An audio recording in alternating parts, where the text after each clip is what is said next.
En Relatos del Lado Oscuro, todos los días recibimos correos del auditorio que nos comparten historias impresionantes. Experiencias que han vivido las personas que han encontrado, sucesos, sugerencias de temas. Vaya, es enriquecedor abrir el correo y encontrar todos estos testimonios, todos estos informes. Créame, son cosas que nos impresionan mucho. Y por ello, periódicamente hacemos programas en donde compartimos las experiencias del auditorio. En general no hay una situación que escojamos uno u otro, no. Simplemente, conforme va pasando el tiempo, vamos pasando los que se han ido acumulando. Algunas veces llegamos a tardarnos un poquito. Así es que si usted nos ha enviado un correo y aún no compartimos su relato, ténganos paciencia. Seguramente pronto. Y bueno, ¿qué le parece si comenzamos?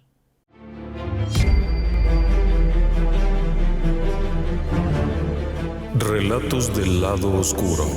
Fantasmas. Seres extraños. Sucesos inexplicables. Perversidad humana. Historias que otras mentes prefieren ignorar.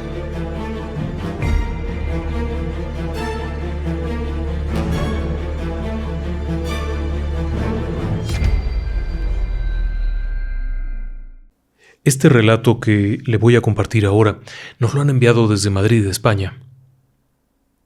La persona que nos ha enviado el relato nos pide el anonimato y únicamente nos vamos a referir a ella como Dina. Dina, en los años 90, vive una situación tremenda.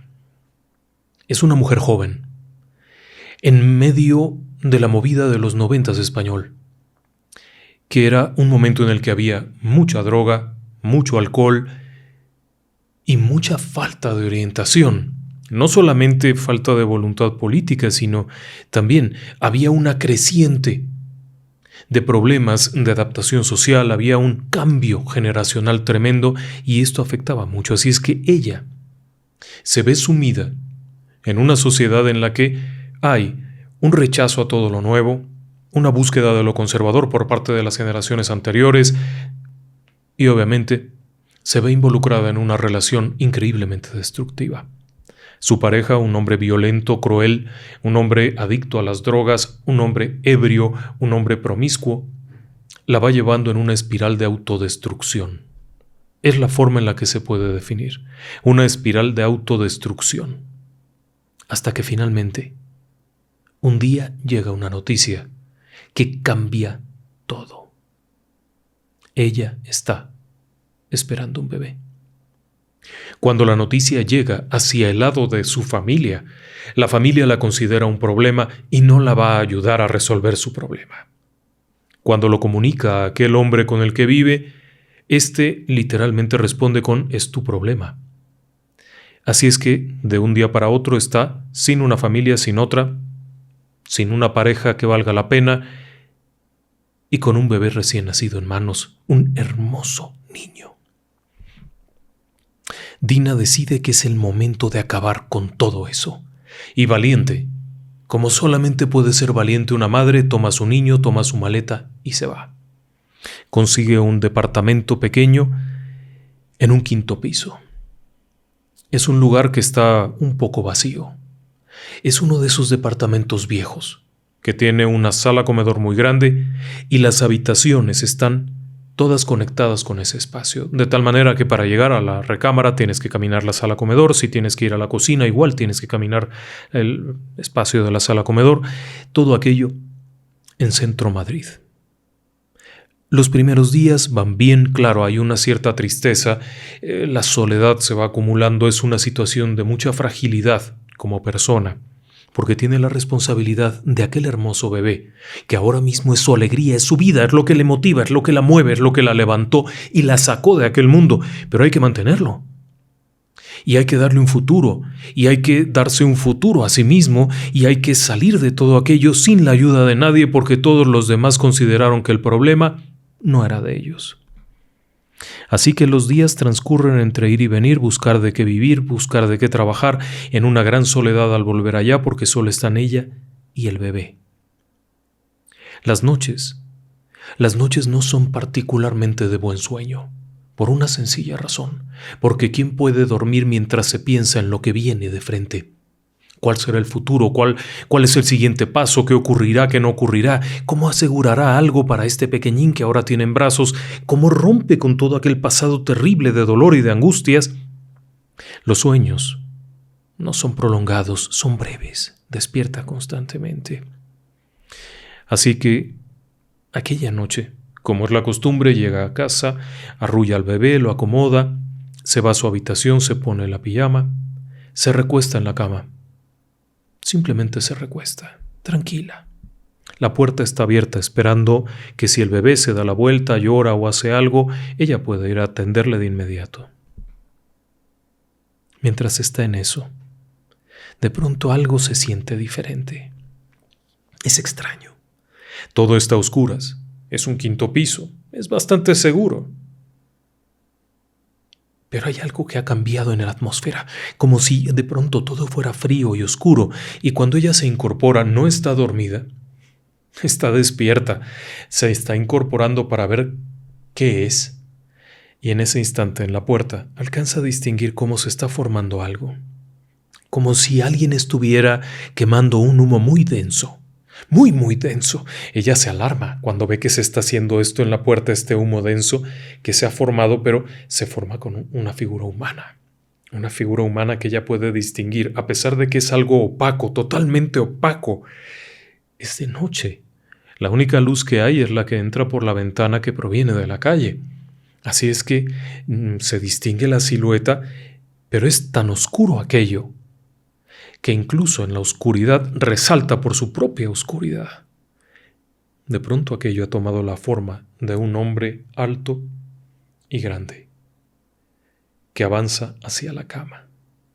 Lleva puesto un sombrero redondo, algo como una capa, como un abrigo grande, y sigue avanzando. Ella se ha quedado totalmente pasmada.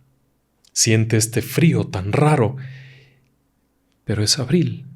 Es mes caliente, y ella siente este frío tan raro cuando de pronto aquello se empieza a subir a la cama, comenzando por los pies de la cama, y va avanzando hacia ella hasta que le toca las rodillas y continúa avanzando. Ella siente como la presión de aquellas manos van oprimiéndola y la van sumiendo, siente claramente cómo se hunde la cama por el peso de aquella cosa que tiene encima, pero no puede moverse porque la ha inmovilizado cuando de pronto siente un ataque de carácter sexual, una agresión como tal, que la deja fría, siente aquel tentoneo, aquel manoseo grotesco, helado, de algo que huele mal y que la está apretando, pero que al mismo tiempo lo tiene a una distancia mínima y no puede verlo. No puede ver facciones, solamente ve esta cosa negra frente a ella. Cuando de pronto, en un arranque de gran valor y por el miedo que le da que vaya a dañar a su niño, ella comienza a gritar e intenta manotear hasta que finalmente puede manotear y aquella cosa retrocede y lo puede ver claramente cómo se incorpora. Después de aquel ataque, sale a la puerta, caminando lentamente. Ella brinca de donde está como un resorte, lastimada, dolida, con una sensación horrible de frío, de asco. Corre hacia la habitación a ver al bebé. Está dormido, tranquilamente dormido, ni siquiera los gritos de la madre lo han despertado. E inmediatamente ella busca algo, una herramienta, algo, un utensilio de cocina, cualquier cosa con que defenderse. Pero la casa está vacía, totalmente vacía. Son 2 recamaritas, el baño, la cocina que está unida con la sala comedor, así es que no hay para dónde haber escapado y la puerta está cerrada, tiene el pestillo puesto. Están en un 5º nivel y no hay cómo trepar ni cómo escapar. Todo esto está protegido. O este es Houdini o es otra cosa. Ella ha podido distinguir este sombrero que le ha rodeado la cabeza, este abrigo y esa asquerosa oscuridad. 2 meses después ella abandona este lugar. No quiere saber nada más. Se retira de ahí, continúa con la vida, continúa prosperando, continúa creciendo. Han pasado 30 años de aquello. Muchos años después, en una plática con los compañeros del trabajo, sale el tema paranormal. Como toda buena plática de amigos, de pronto alguien cuenta una de fantasmas. Y ella de pronto comenta lo que le ha ocurrido, con las reservas que debe de tener, por supuesto, a lo que una compañera le dice: oye, yo he oído de eso. Mira, se mueve, enciende la computadora y comienza a buscar en el internet y le muestra el ataque de la sombra del hombre del sombrero, o el relato de ataques del hombre del sombrero. Y para su asombro, lo que a ella le había ocurrido a un montón de personas en muchos lugares del mundo. No le volvió a pasar. A 30 años le han ocurrido otras cosas, pero no volvió a haber un ataque. Subió adelante, siguió, creció, se volvió una persona exitosa, trabaja, lucha, sacó adelante a su hijo. Aquel miedo terrible que le abarcaba la cabeza cuando tenía poco tiempo de haber salido del submundo aquel, ha pasado a tiempo pretérito. Es una mujer fuerte, como una buena madre. Es muy fuerte. Así que allá quedó en el recuerdo aquello. Le ha tranquilizado el día que ha encontrado esto en internet, porque le ha permitido saber que no es la única persona, y por supuesto que no. A nuestra querida Dina, yo le diría que este es un ataque de algo que se podría considerar un íncubo, una entidad oscura, un ser de oscuridad, una agresión de esta naturaleza, y además es algo que se ha repetido durante mucho tiempo. ¿Por qué se aparece con esta forma? La forma es lo de menos. La forma es una apariencia que adopta en base a nuestros propios miedos. Puede aparecer con la forma de lo que sea. En este caso, muchas personas han visto al hombre del sombrero porque es parte de nuestras propias creencias y de nuestros miedos. En general tenemos la idea de esta imagen surgida de la película El Exorcista, en donde avanza en la sombra con el sombrero, y a partir de ahí, esta cosa que le ha atacado adopta la forma que crea o sienta que le da miedo. ¿Qué es? ¿Un íncubo? Una entidad que ha sido traída, algo que fue llamado, algo que fue puesto en ese lugar y que aprovechó un momento en el que Dina estaba en un nivel bajo de defensas, en un nivel de debilidad, de exposición. Estaba frágil, es la forma de describirlo, y el ataque vino.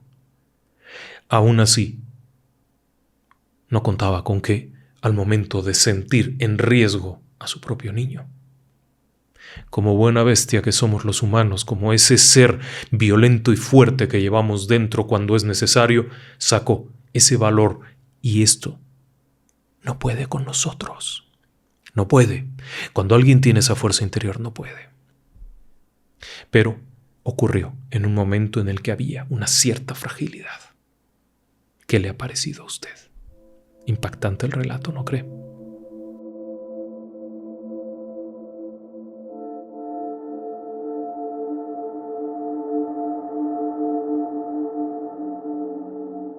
Ahora bien, este otro relato nos han pedido mantener el anonimato. Es un relato de Puerto Ordaz, en Venezuela. La señorita C nos platica una experiencia. Ella y su hermano se criaron increíblemente unidos, ya que desde muy temprana edad papá y mamá se separaron. Mamá emigró a España, papá consiguió otra pareja y ambos se quedaron solos en el mundo, acompañados por la abuela y el abuelo, por algunos parientes, en una casita que papá les dejó para que vivieran. Una casita, 50 metros cuadrados en un enorme terreno. 2 pequeñas habitaciones, un bañito, un pequeño espacio. Por supuesto que 2 personas tan solas en el mundo se abrazan fuerte y se vuelven muy unidas, tan unidas que llegan a ocurrir este tipo de sucesos. Fíjese usted, cuando la señorita C tiene unos 18 años, da a luz a un bebé. Al mismo tiempo, su hermano se muda a vivir con su novia, o por lo menos se va a vivir a la casa de la novia, de tal manera que la señorita C se queda sola en casa.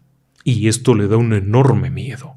Está sola con su bebé en aquella casa que tiene mucho terreno alrededor, sola.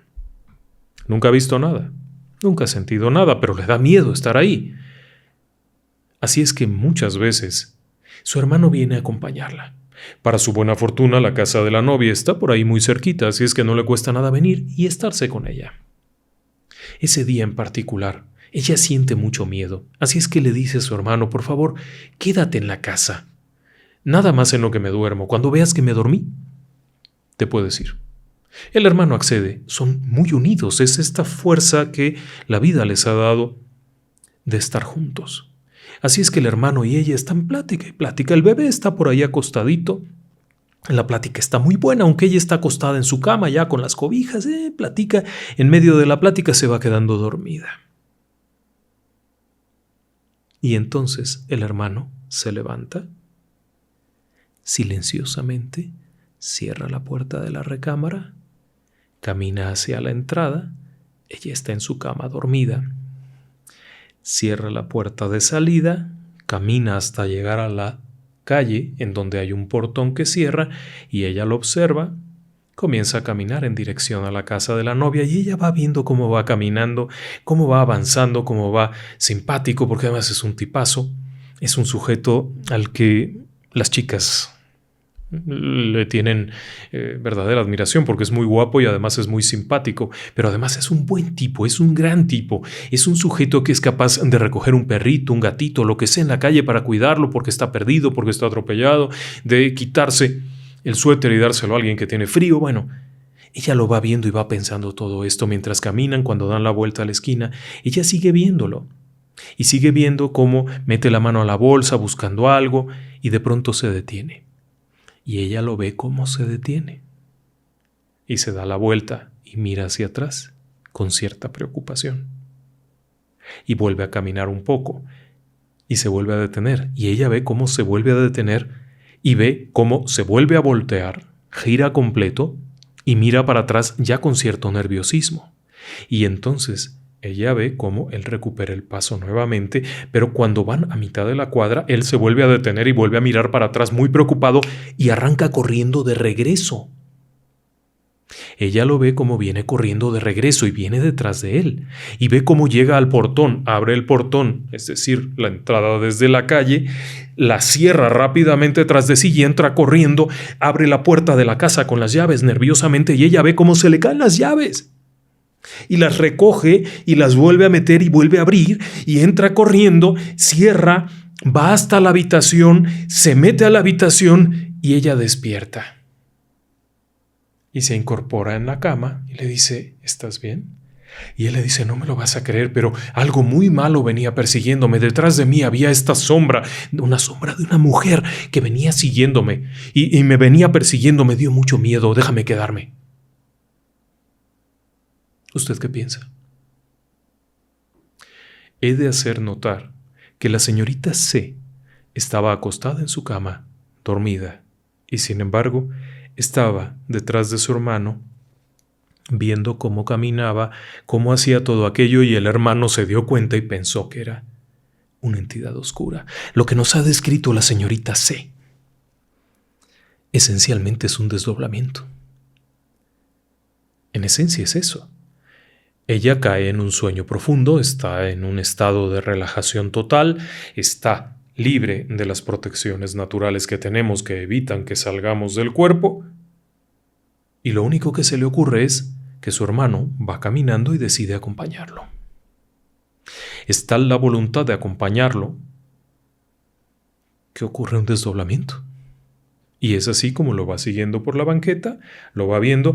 Lo más curioso del asunto es que es tal el vínculo entre estos dos hermanos que aún en el plano de lo astral, de lo etéreo, él la percibe, se da cuenta, no sabe que es ella, no llega a tal nivel porque no está en el mismo plano, no puede verla como es, simplemente percibe que algo le está persiguiendo, pero es la hermana.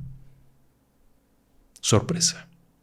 Había tenido un desdoblamiento. Nos ha encantado esto. Nos ha descrito un episodio único. Un desdoblamiento espontáneo, involuntario. ¿Qué le parece?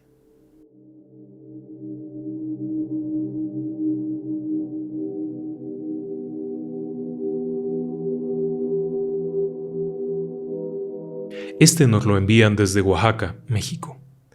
Vianey hace unos 20 años vivió un episodio muy inusual. Verá, estando en su casa, estaba viendo un reportaje de algo y escuchó la historia de la familia Dry, Yvonne y Maribón Dry, quienes perdieron a su hija en un accidente terrible en México.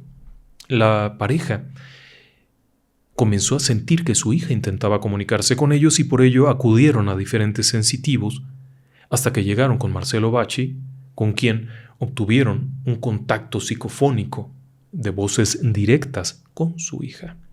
A partir de ese momento, la pareja del matrimonio Dry se dedicó a trabajar en el terreno de la transcomunicación instrumental, hasta el punto de que fundaron una revista conocida como La Mariposa, muy famosa en su tiempo entre el mundo de la transcomunicación y de la investigación instrumental de voces anómalas. Ellos eran unos pioneros junto con la gente de Brasil y junto con Bacci, con muchos otros, con Isabela Cardoso, y lograron obtener unas inclusiones psicofónicas tremendas. El hecho es que ella escucha todo esto y ve otro reportaje con imágenes y todo y le impresiona tanto que decide hacer una prueba.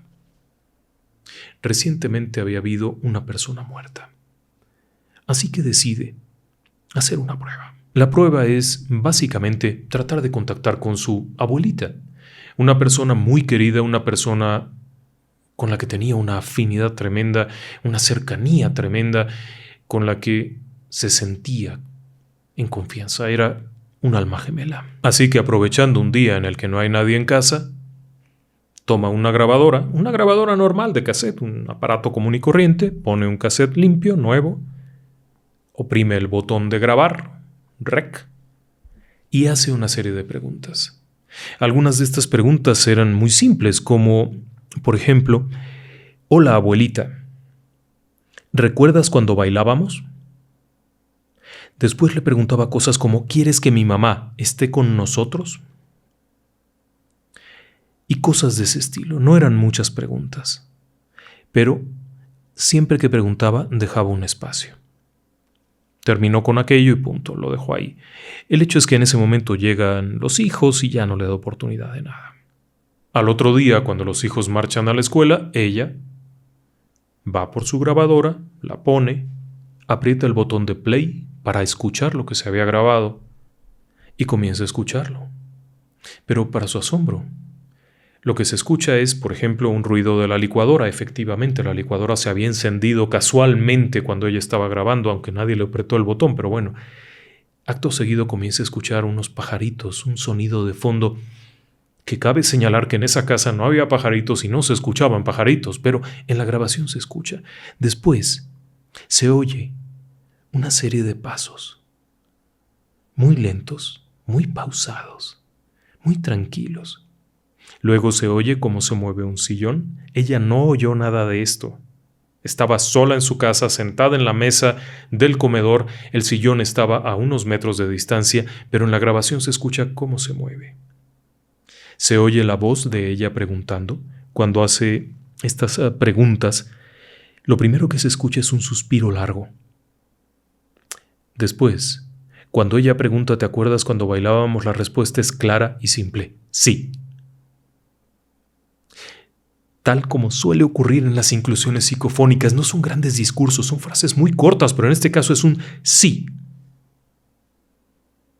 Después de esto, cuando ella le pregunta, por ejemplo, si quiere que su mamá esté ahí, es decir, la mamá de Vianney esté ahí porque no vivía con ellos, la respuesta es sí. En todo este tiempo hay este ambiente alegre, que pareciera ser un jardín con pajaritos, un ambiente muy grato. Pero ojo, todavía no termina. A otras preguntas que fueron haciéndose a lo largo de aquel momento de privacidad, las respuestas eran similares. Sí, no, claro, algún nombre por ahí, alguna frase muy breve. El problema es que ninguna de estas cosas tenía por qué estar ahí, porque no había nadie contestando. Ella solo hacía las preguntas y de pronto, cuando escucha la grabación con calma, con cuidado, están estas respuestas ahí. Está espantadísima porque además la voz es la voz de la abuela y es cansada, pausada, bajita, como si hubiera estado sentada en ese sillón que se escucha que se mueve en la grabación. Cuando lo platica con su esposo, el esposo le dice, oye, me gustaría mucho escucharlo. El esposo le pone, después vienen los hermanos de Vianney, escuchan todos y todos coinciden en que se escucha eso. No es un sonido ahí raro, un ruido, es la voz que contesta a las preguntas de Vianney y por supuesto se quedan muy sorprendidos. Cuando el papá de Vianney escucha aquello le dice, oye, hija, ¿me permitirías que grabara a mi mamá? Es decir, a la otra abuela de Vianney, la cual, por cierto, no era una persona agradable, era una persona que siempre había sido muy cruel, muy violenta, la usanza de antes, dura. Se podría pensar que una mujer mala. El hecho es que hacen la grabación. El papá, en privado, prende la grabadora, pone el cassette nuevo y comienza a grabar. Y cuando Vianney le pregunta, ¿qué pasó? ¿Cómo te fue? Él le dice, no, yo no, ya, no quiero saber nada. No quiero saber nada, déjalo así, no lo hagas ya, no vuelvas a hacerlo. Ella se queda muy sorprendida y dice, ¿pero por qué? Porque lo que se escuchaba eran gritos, lamentos.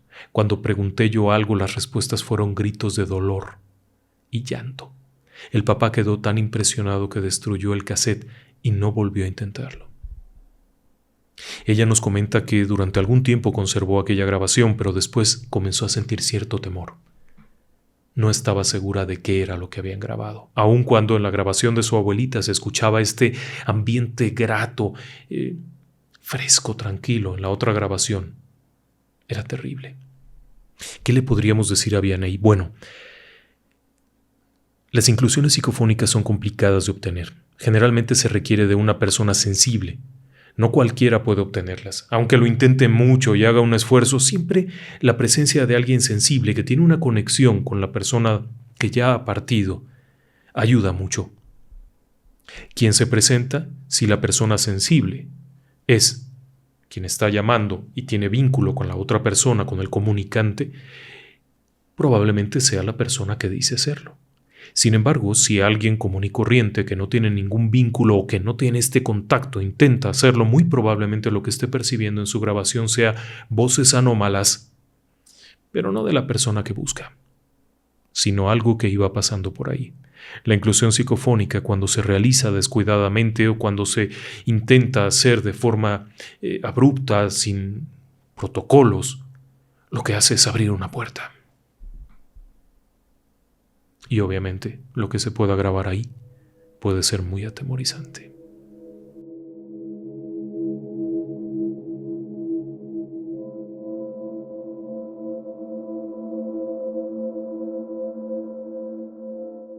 Este otro relato nos lo comparten desde Caracas, Venezuela.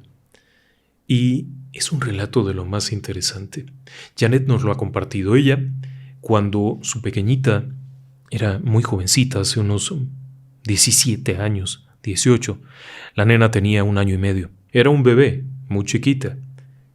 Y de pronto se despertaba en la madrugada, dando gritos y señalando cosas. Con el dedito, a pesar de ser tan pequeña, gritaba, chillaba y se tapaba los ojos y se abrazaba fuerte con mucho miedo mientras señalaba a algo que los demás no podían ver. El departamento donde vivía Janet era pequeño y había habitaciones compartidas.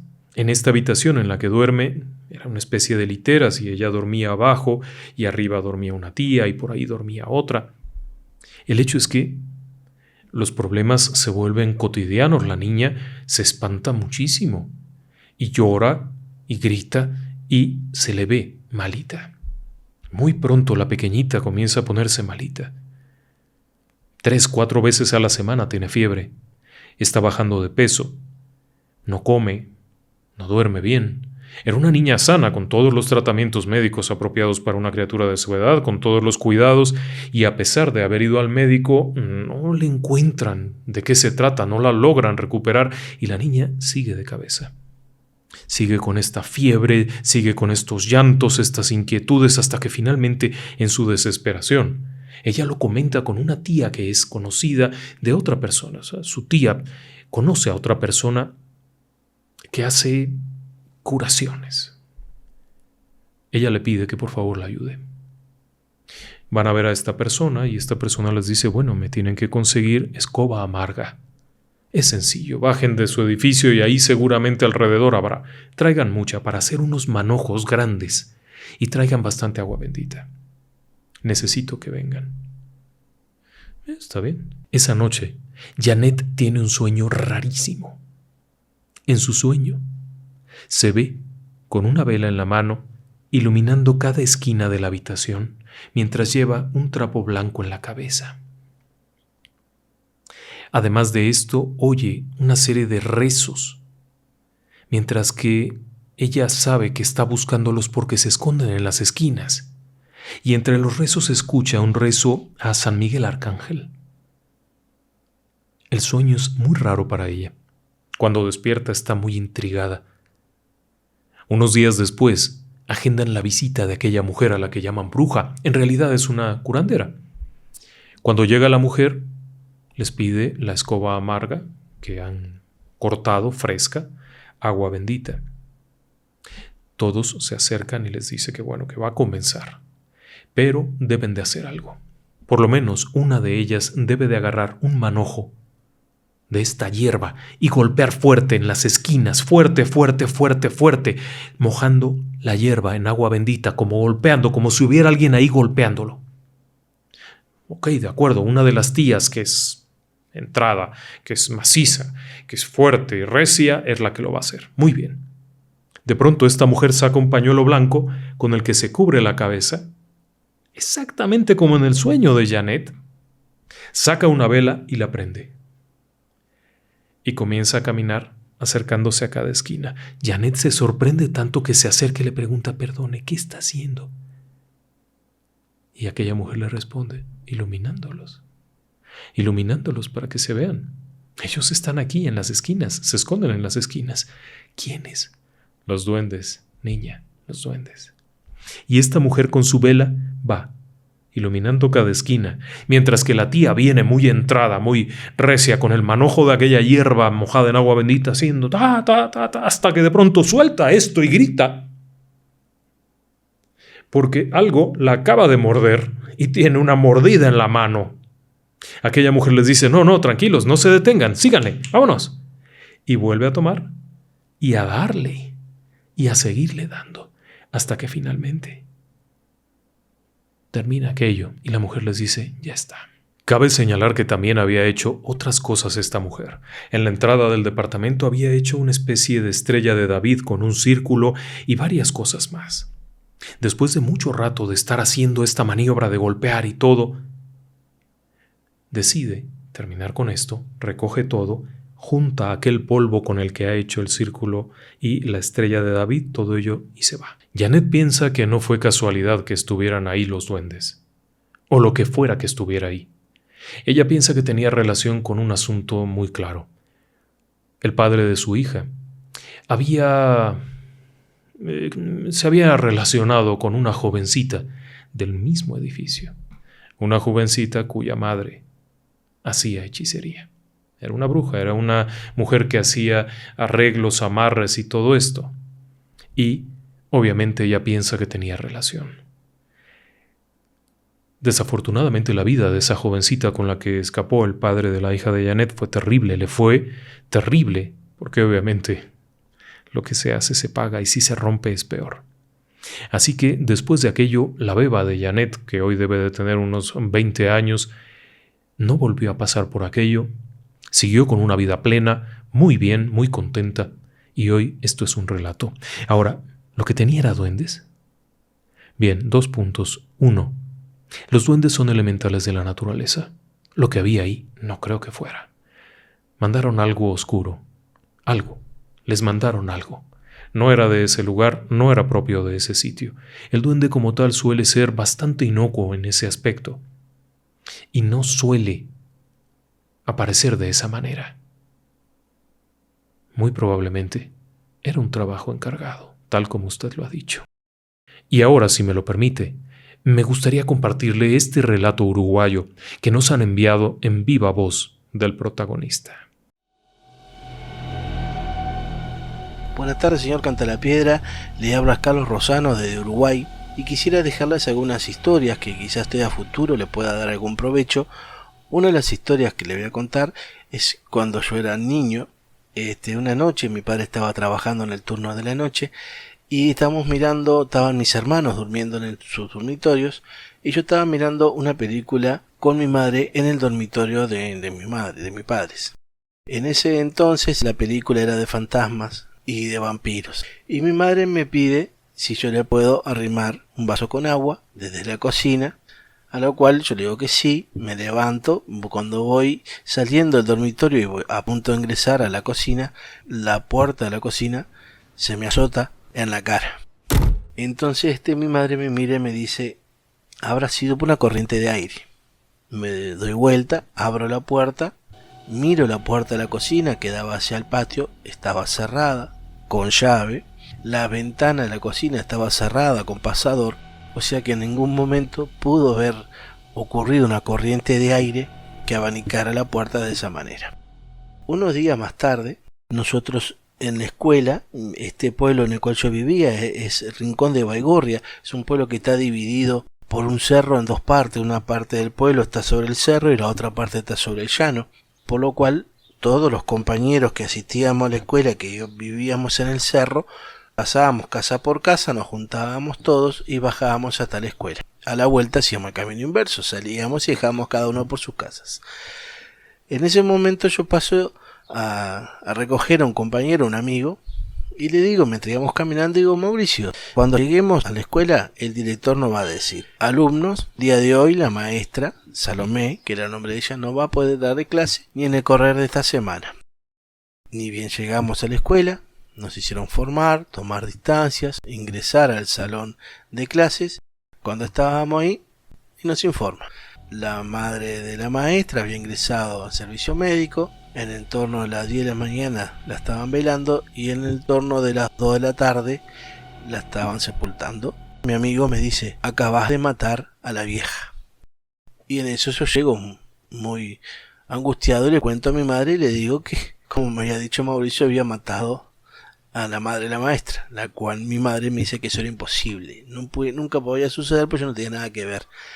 Pero como en ese día habíamos tenido este cruce que yo insulté a los fantasmas y las puertas se me abanicaron,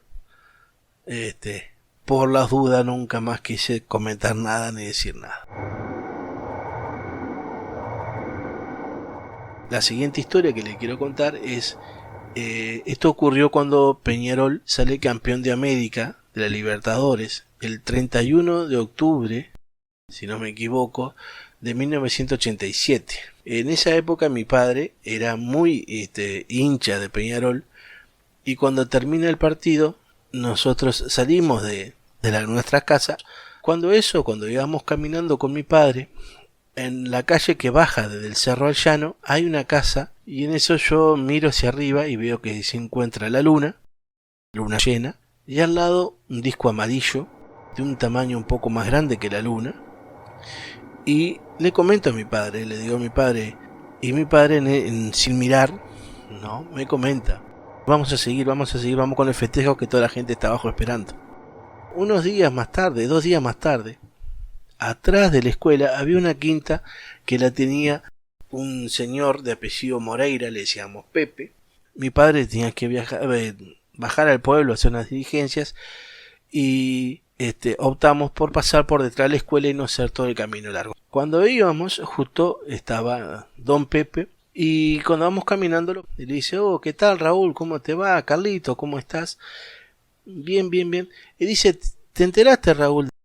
Y es gente que ha sido criada con las antiguas costumbres que se plantaba según las lunas, según un almanaque que había para plantar, que lo daba el Estado.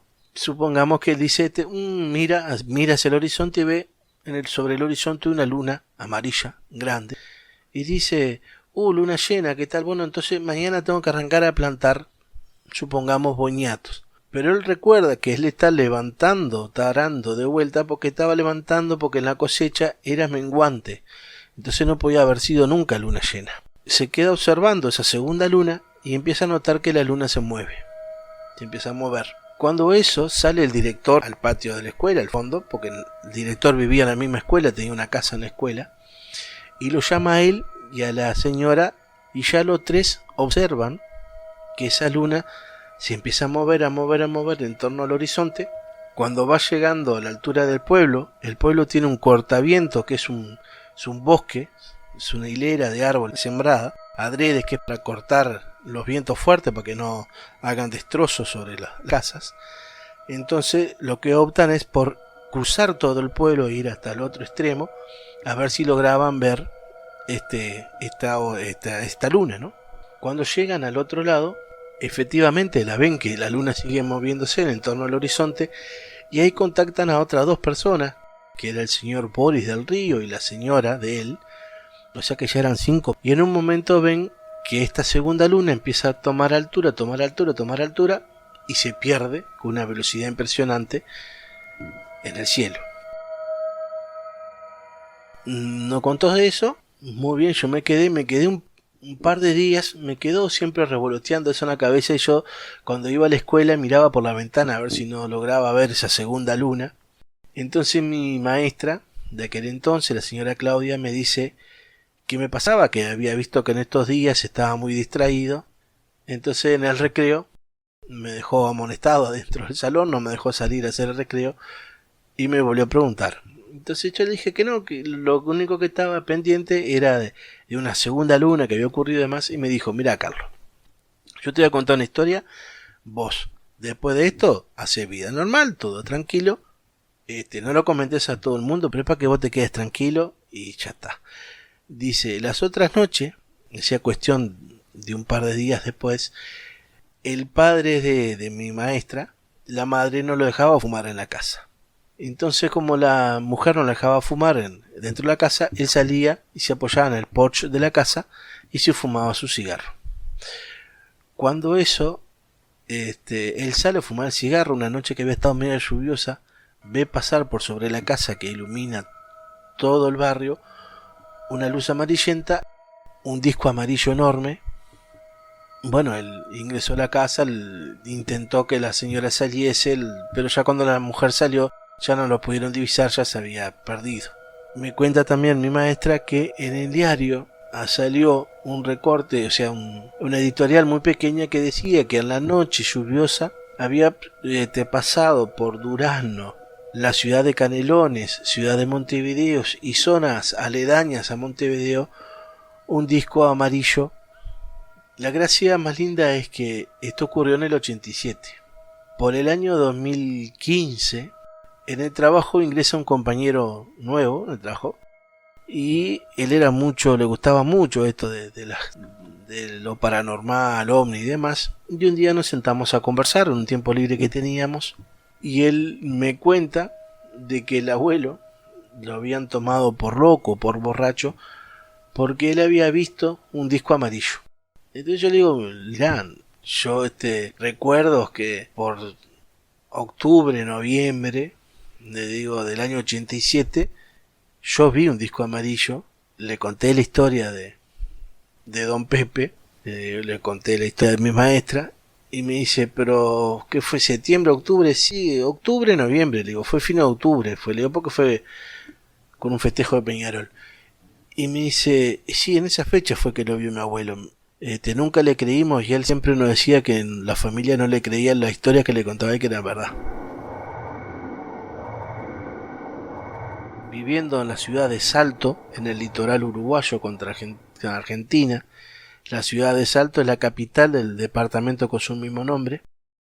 Sucedió que durante un tiempo largo no nos ocurrió nada, más que como un simple hecho de que mi mujer decía que se sentía como que en el piso tiraran una bola de boliche, y que cuando iba llegando al final contra la pared se aceleraba y hacía un y se cortaba. Y si tenías algún recipiente con agua, las ondas se hacían concéntricas y una vez llegaban al centro saltaba la gotita. Sería al revés. Un día decido yo quedarme en casa, y en eso mi mujer me dice, vení. Se siente el taca taca taca taca taca taca taca taca taca taca, y el agua, una fuente que teníamos con agua para lavar verduras y eso, que en ese momento no estaba, solamente el agua en la fuente, se veía cómo saltaba el agua. Pasado esto, yo llego 2:15 de la noche, Cuando llegó mi mujer estaba con un susto bárbaro porque había una niña pálida, de pelo largo, vestida de blanco con un vestido antiguo, en la puerta mirándola.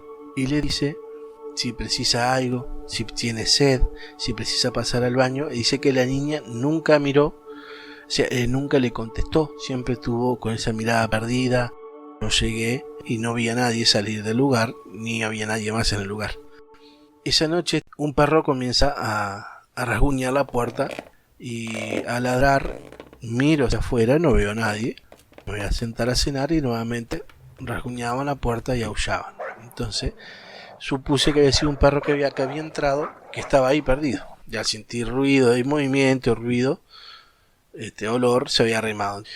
Voy hasta la puerta, hasta la cancela del lugar, no encuentro nada. Vuelvo. Cuando me voy a sentar nuevamente a cenar, rasguñan, aullan, ladran. Entonces salgo por segunda vez, llego hasta el fondo del pasillo, observo bien, voy hasta la puerta de calle, no había ningún perro, no había nadie. Vuelvo a mi cuarto, cuando me siento y por tercera vez arranca a rasguñar y demás, me le paro y le digo: mire compañero, cuando consigamos algo mejor nos vamos a ir y esto va a seguir siendo de usted. En este momento yo estoy cansado, mañana me tengo que levantar temprano, espero que deje de molestar. Ese aullido y esa reunión automáticamente cesaron. Unos días más tarde se me encendía el televisor solo y en un momento, incluso desenchufado, hizo el ruido de encendido, mostró un pantallazo y nuevamente le dije yo que no molestara porque nosotros no nos íbamos a quedar en la casa y que no queríamos estar ahí. Nosotros nos mudamos a otro apartamento, en el cual una noche, el cuarto nuestro daba para el interior de la manzana, no había luz, era una boca de lobo, por la oscuridad que había, y en el correr de la noche abro los ojos y veo a 3 personas de 1,5 metros más o menos al pie de la cama que nos estaban observando a mí y a mi señora. Y mi mujer me preguntó qué pasó, le dije que habían entrado unos ladrones, y empecé a revisar toda la casa y no encontré a nadie. Lo que me llamó la atención es ver a 3 personas con un brillo de luz que iluminaba todo el cuarto, y de repente cuando me levanto y empiezo a tirar los golpes, había sido todo una boca de lobo. Lo que noté al otro día cuando me levanto es que yo tenía un reloj eléctrico de mesa de luz y teníamos una diferencia de media hora en atraso el reloj de pulsera mío y el de mi mujer, que era un reloj Casio Cinetic, de los que de movimiento toman energía para andar. Estaban los dos atrasados media hora con respecto al despertador eléctrico. La única manera que nuestros relojes estuviesen media hora atrasados sería que a las 11:30 de la noche se hubiese cortado la luz y hubiese vuelto. Nunca hubo un corte de luz para que eso ocurriese.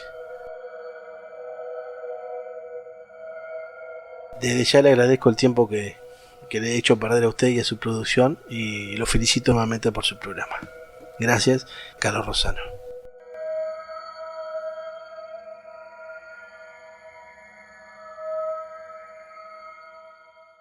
¿Qué le ha parecido a usted? Nos encanta compartir este tipo de relatos.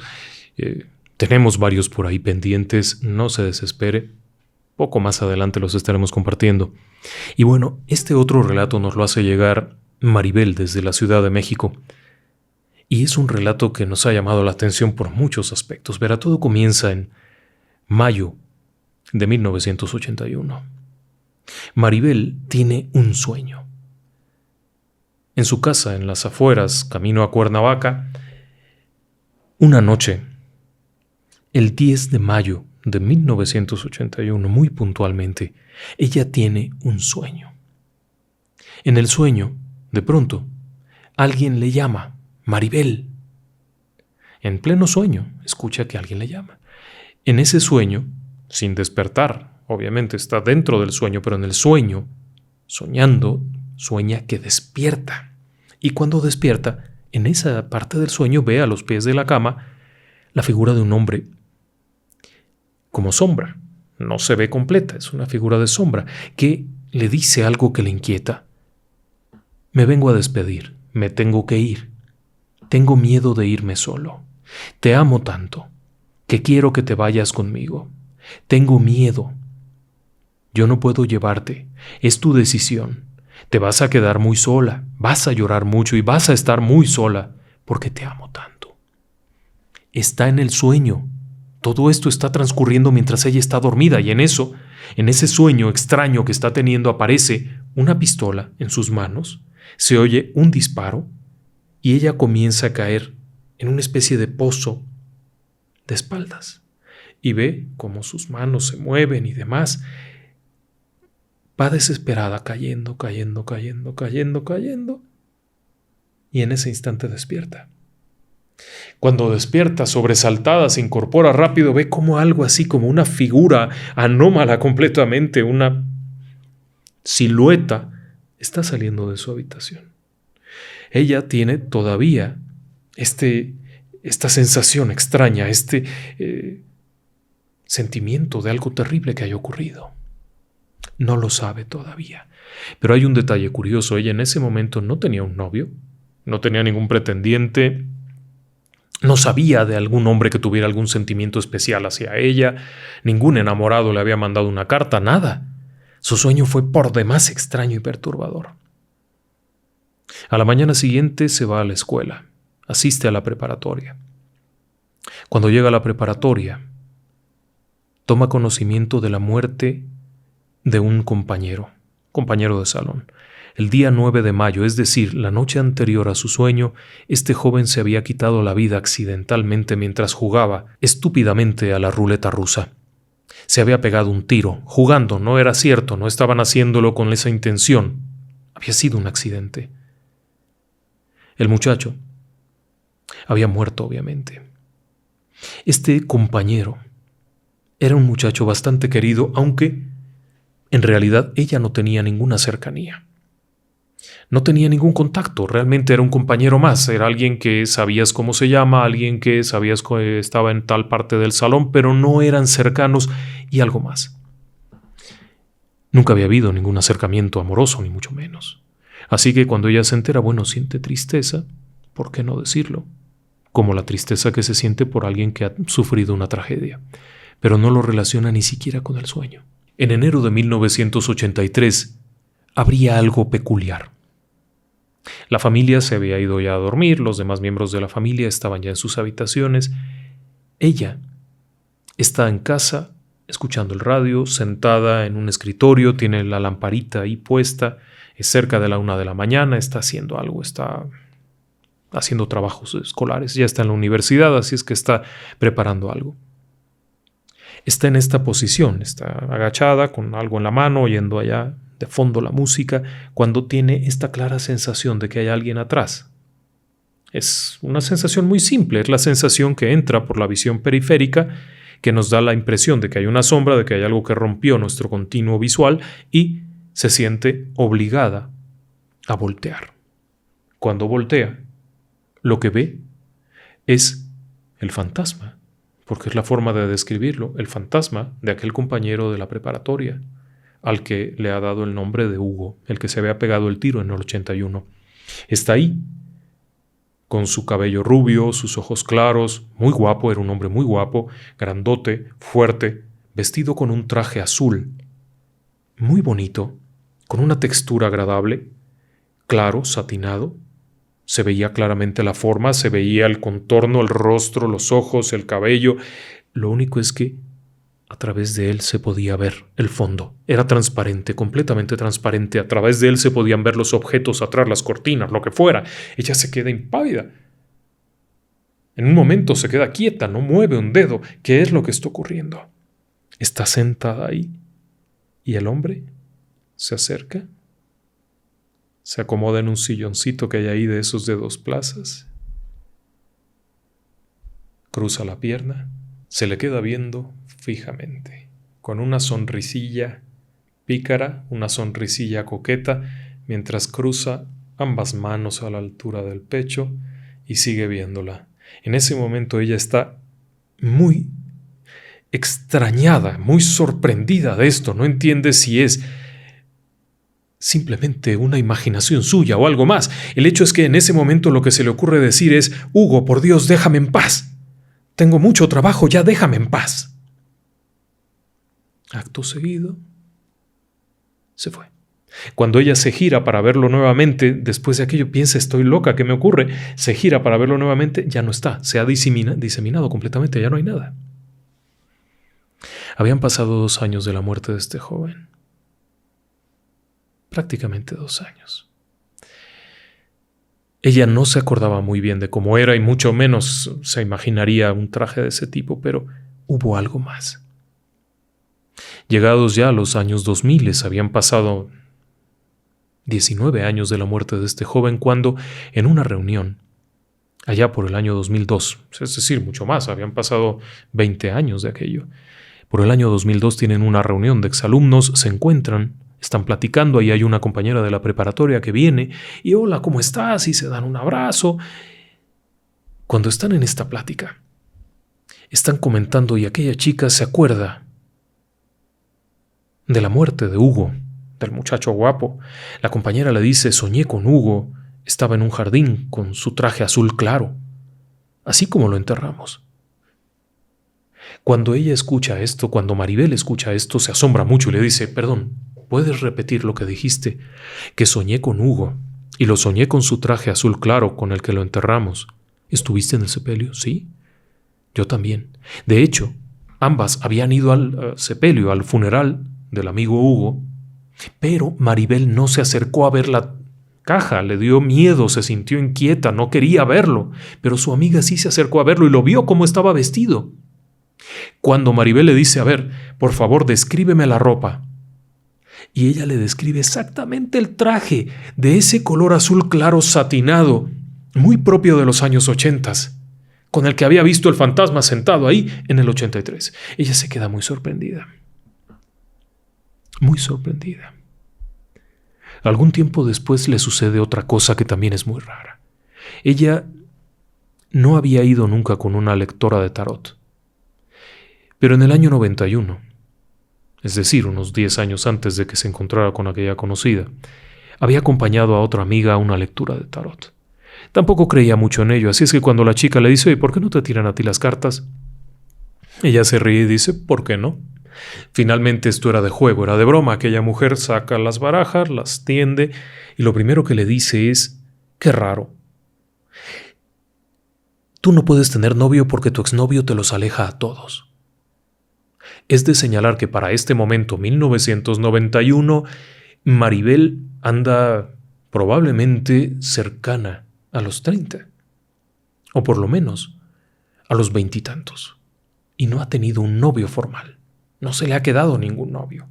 Ella se queda muy sorprendida y dice, te equivocaste, yo no tengo novio. Dice, sí, precisamente por eso. Los dos prospectos de novio que había tenido habían sido muy breves y al muy poco tiempo de haberse separado de ella se habían casado, así es que no tenía novio. Pero eso no era todo. Esta mujer continuó y le dice, el rubio grandote, ese, tu exnovio, el rubio grandote es el que te los aleja a todos. Ella responde, yo nunca he tenido un novio, ni rubio, ni grandote. Pero ahí no termina el asunto. La señora decide recoger las cartas, volverlas a mezclar y volverlas a tender. La mujer se queda muy sorprendida y le dice, oye, es que este novio ya no está entre nosotros. Y sigue leyendo las cartas y le dice, este murió repentinamente, este murió en accidente.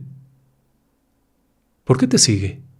Ella se queda sorprendidísima, porque en ese instante le cae todo el peso, le cae el golpe de que le estaba describiendo a Hugo, al chico que se había pegado el balazo por tonto. Tiempo después también acude a otra persona, por ahí del año 2000, cuando está construyendo una casa nueva, etc. Una amiga lleva a una espiritualista con la idea de que haga una bendición y que haga lo que se tiene que hacer ahí. Una limpia, una especie de limpia, para que la casa tenga buenas energías. Algo que ella no está muy segura de creer, pero su amiga insiste mucho, así es que venga la espiritualista. Cuando aquella mujer llega, lo primero que le dice es, oye, aquí hay un hombre que te quiere mucho, te está cuidando. Ella se queda muy sorprendida cuando le pide que le describa al hombre, si es que le era posible. Aquella mujer, lo primero que hace es decirle, es grandote, es güero y tiene ojos claros. Te quiere mucho. Ella se queda sorprendidísima porque hacía mucho tiempo que ni se acordaba de aquel sujeto que había muerto en el año 81. Estamos hablando ya de muchísimo tiempo. Ella no lo tenía, no era algo que estuviera consciente, no había sido nada de ella y sin embargo, esta mujer que acaba de entrar, esta sensitiva, se lo dice tal cual, pero lo peor de todo no está ahí. Lo peor de todo es que aquella especie de premonición y lo que le había dicho la tarotista se cumplió. Porque a lo largo de su vida, que hoy estamos ya probablemente alrededor de los 60, en el aspecto sentimental las cosas no han ido muy bien. Y no han ido muy bien porque en cada ocasión algo ocurría. Vea usted si no. En el año 82, Enrique, en la primera salida chocó el auto. Poco después de unos 6 meses de haber andado como de novios, él termina la relación y apenas un par de años más tarde se casa con otra joven.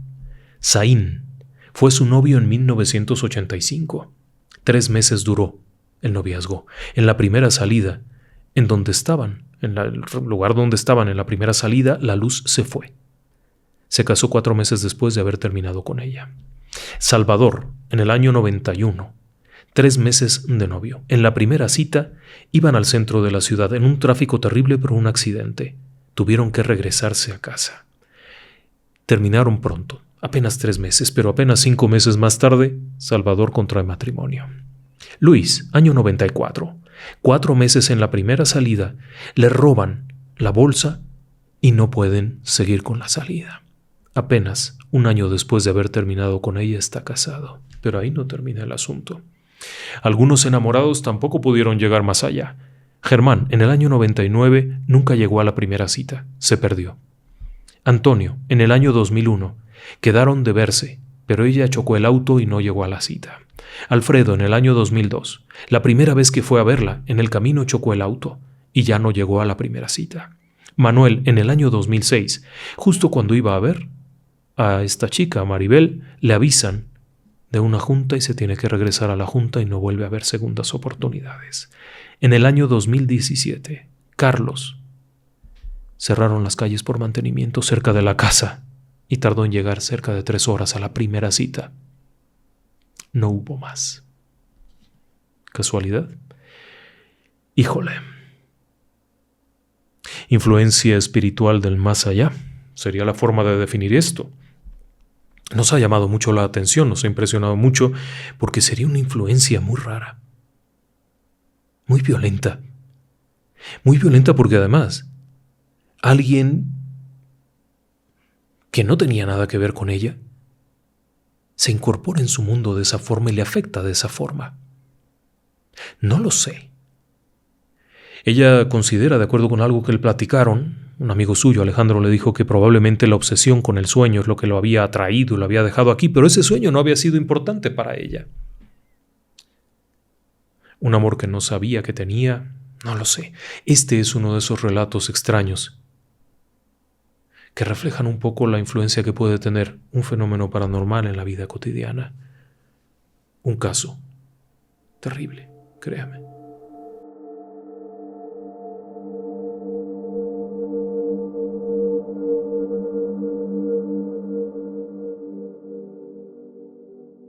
Y bueno, no sé, hemos quedado con muchos relatos, pero no queremos abusar de su tiempo sabiendo que es lunes y que mañana es día de trabajo, pero pronto vamos a continuar. Así que, si usted nos ha enviado sus relatos, sus experiencias, ténganos paciencia. Pronto las podremos compartir. Y ahora, si me lo permite, ¿qué le parece si compartimos algunos saludos? Verá usted, Lupita Romero. Lupita Romero felicita a Mario Navarro, que es un fiel seguidor del programa. Jesús Alejandro Durán saluda a Fernanda Llera, que está en Irapuato, en México, en Guanajuato, México, y es una gran seguidora del canal. Nos da mucho gusto saberlo. Muchas gracias a ambos por acompañarnos. Y luego aquí tenemos Araceli Reyes Ramos felicita a Aparit Reyes por su cumpleaños. Saludos a Vicente Morrison, que también es un fiel seguidor del canal y siempre está muy pendiente. Cristina Elizabeth Holowati cumpleaños el 27 de octubre, le mandamos un gran abrazo. Michael González Castiblanco, él cumple el 23 de octubre, de una vez lo felicitamos. Raiza Griselda Mosquera, desde Grenoble, en Francia, quiere felicitar a su hija, que cumplió precisamente hoy, cumpleaños, y también ella que cumplió años ayer, así es que una felicitación doble para ambas, un fuerte abrazo. David Toro, él saluda a sus papás Mario Toro Urbina y Eleonor Núñez, que son seguidores de este canal, y nos da mucho gusto que un hijo y los papás y todos nos acompañen y se manden saludos. Es muy grato darse cuenta que hay esta unión familiar. Muchas gracias. Y tenemos por aquí a Susana López desde Carolina del Sur, que le mandamos un gran saludo. Emma González, que felicita mucho a Evelyn porque nació su segundo bebé. Un abrazo a ambas y a ambos bebés. Muchas bendiciones. Felicidades a María del Pilar Juárez. La quiere mucho su hijo Emanuel desde Huamantla, Tlaxcala. Un abrazo a ambos. Muchas gracias por acompañarnos. Isabel Peralta, que va a cumplir el 30 de octubre. Para Jonathan, que está en Costa Rica, un abrazo hasta Costa Rica, tan bonito. Mauricio Alcalá. Queremos mandar un gran saludo para Martín Diego Baltazar y Silvia Mejía. También para Ángel Lora. Felicita a Ana Karen López por su cumpleaños. Un abrazo a ambos. Muchas gracias por acompañarnos y por mandar saludos. Nos da mucho gusto que se tengan tanto aprecio. Ana Guzmán Rodríguez felicita a su esposo. Trabaja en el metro y desde allá nos escucha. Y el cumpleaños el 22 de octubre, es decir, ya muy pronto. Un saludo muy cordial para Marilú Sencho y su mamá, que cumplen años. Ellos están en Perú, ellas están en Perú, así es que les mandamos un abrazo a ambas, muchas gracias. Luego por aquí tenemos a Eli Flowers y su hija Ayla Elizabeth, que nos escuchan desde Chihuahua. Liliana López y su mamá Isabel Gutiérrez, que nos escuchan en Salta, en Argentina. Para Furtivo 40, que nos escucha desde Chile. Muchas gracias por estar con nosotros siempre. Y muchas gracias a Isabel Peralta, a Raiza Griselda Mosquera, a Benjamín Zamora Villarreal por sus donativos al canal. Muchísimas gracias en verdad. Y por último, quisiéramos mandar un sentido pésame. Falleció Elena González Escorcia, familiar, muy cercana de una persona muy cercana al canal, Maryam. Este no es el último baile que bailamos. Así es que calma, resignación, una poca de paz y mucha luz, mucha fuerza. Buen viaje, Elena. Buen viaje. Buenas noches y que descansen en paz.